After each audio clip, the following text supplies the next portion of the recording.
did not know that. The 1960s were an awesome time for superheroes on TV. You had Batman and the Green Hornet in prime time, reruns of Superman and the Lone Ranger in the afternoon, and a wide selection of cartoon superheroes on Saturday mornings or on your favorite local children's TV show every day. This particular episode will focus on 3 very unusual superhero shows that aired on Saturday mornings. All were creations from Hanna-Barbera. They are mostly forgotten except for those fans who are really into the superhero genre. Let's start with probably the most obscure of the 3. Young Samson ran from September 1967 to April 1968 on NBC. Samson had the ability to change himself from an ordinary mortal into a superhero version of the biblical Samson by shouting, "I need Samson power," and then hitting his golden wristbands together. He would then transform into a larger, more muscular version of himself. He was voiced by the same actor who did the voice for Johnny Quest. As far as I know, there was never any explanation into the origins of how he first attained this unusual power. Samson and his dog Goliath drove around the country on a scooter and always seemed to come across monsters or a catastrophe. Perhaps the oddest thing about this superhero was his dog named Goliath. After he had turned himself into the strongman Samson, he would then slam his wristbands together again and it would transform Goliath into a huge lion. This always seemed like an odd choice for a transformation. Either the dog should have turned into a huge wolf, or perhaps Samson should have been traveling with a pet bobcat who turned into a lion. Even as a kid, this transformation didn't seem logical. Regardless, there were plenty of wild and nasty beasts that the two came across every week, anywhere from giant lizards to electrical monsters. This gives us a fighting chance against that thing!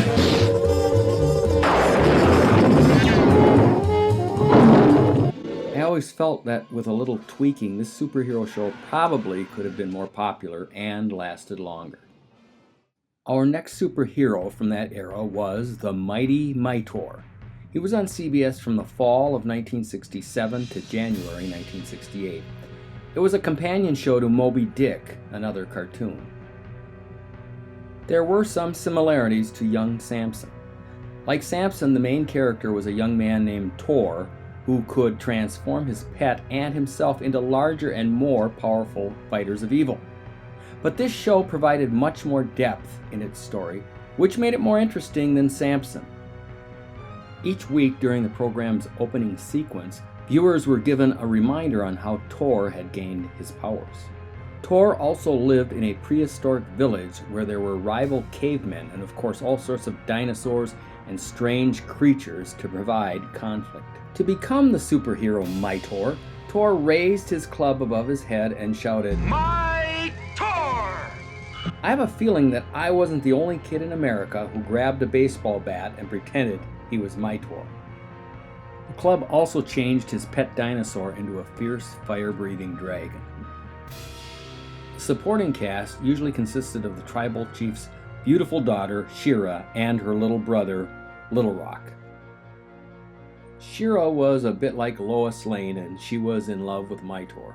But like Clark Kent, Tor never let anyone know his secret identity. Her obnoxious little brother, Little Rock, seemed to put himself into all sorts of danger every week because he was pretending to be Mightor. Mightor's use of his club was somewhat comparable to Thor and his hammer. He could fly with it, well, and without it, and of course destroy things with it. It could also shoot out power beams and other things. Mightor also had incredible Superman-type strength. He was constantly throwing dinosaurs around like toys, and at one point picked up a whole island. The animation was pretty good for this type of show, and the action and the monsters were pretty awesome when you were a little kid. It's too bad CBS gave up on it after only 1 year. Our last superhero is Frankenstein Jr., and he was a personal favorite. The first time I saw this in an ad, presenting Frankenstein Jr. at the Impossibles, with his fists smashing together with all that electricity, I was hooked. It shared its time slot with another superhero series called The Impossibles. The Impossibles had nowhere near the quality or the attraction of a Frankenstein Jr. cartoon, and I think most kids who watched resented the fact that you had to watch 2 Impossible episodes and you only got 1 Frankenstein Jr. episode for the whole week. Anyway, the series ran from 1966 to 1968 on CBS and then ran as reruns until September 1969. It returned without the Impossibles in 1976 and partnered with Space Ghost on Saturdays. But unfortunately, it was only in reruns and then went off the air for good in 1977. Frankenstein Jr. was much more popular than Young Samson and Mightor. The program inspired its own Big Little Book, comic books, and even a coloring book. So let's talk about this cartoon. Frankenstein Jr. was a human-like 50-foot robot created by Professor Conroy and his genius son, Buzz. It had some similarities to Johnny Quest. Professor Conroy was a single father raising his only son, Buzz, much like Dr. Quest. And much like Johnny Quest, Buzz Conroy always seemed to find himself in the middle of some great adventure. The character of Buzz was also influenced a bit by Robin from the very popular Batman series at the time. Robin had a habit of exclaiming, "Holy this and holy that," anytime something out of the ordinary happened. Holy showcase! Holy jack-in-the-box! Holy schizophrenia! Buzz also reacted in a similar way whenever he saw trouble. Sizzling speed of light, jumping short circuits, suffering science fiction. One reason for the appeal of the show was the voice of Frankenstein Jr. That was provided by the great Ted Cassidy, better known as Lurch from the Addams Family. The use of his unusually deep voice in an echo chamber gave the robot an added feeling of power. The robot was activated by a ring that Buzz wore. He could activate Frankie almost from anywhere. This set up many tense situations when Buzz was unable to use his ring. What's cooking, Buzz? But eventually he always found a way. One of the most memorable parts of the show was when Buzz would hop on Frankie's shoulder and fly out of the observatory. Buzz would yell, "Alakazoom," and off they'd go to fight evil. Alakazoo! I'm not sure how responsible that was of Professor Conroy, but it's pretty exciting to think about when you're a kid. Aside from being 50 feet tall, Frankenstein Jr. was unusually strong. Mad scientists and their creations were usually the villains, along with various aliens trying to take over the Earth. Once Buzz and Frankie even tangled with Spider-Man. Okay, not that Spider-Man, but this guy.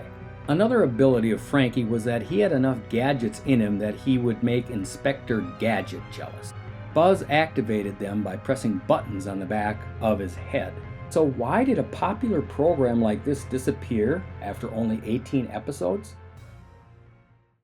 The main reason was a woman named Peggy Sharon. She started a group called Action for Children's Television.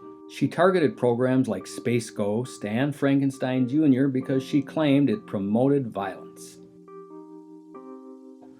Anyway, networks soon began removing cartoons with fight scenes and weapons. While she may have been well-intentioned, it wasn't long before most action cartoons became tedious and boring. Good news is that Frankenstein Jr. and some of his superhero pals have made a return recently. A comic magazine called Future Quest has created a world where all these awesome superheroes from that era are brought back together for future adventures. Thanks, Frankenstein Jr. You're welcome, soldier. Well, that's it for another episode of I Did Not Know That. I hope you enjoyed it, and remember to subscribe.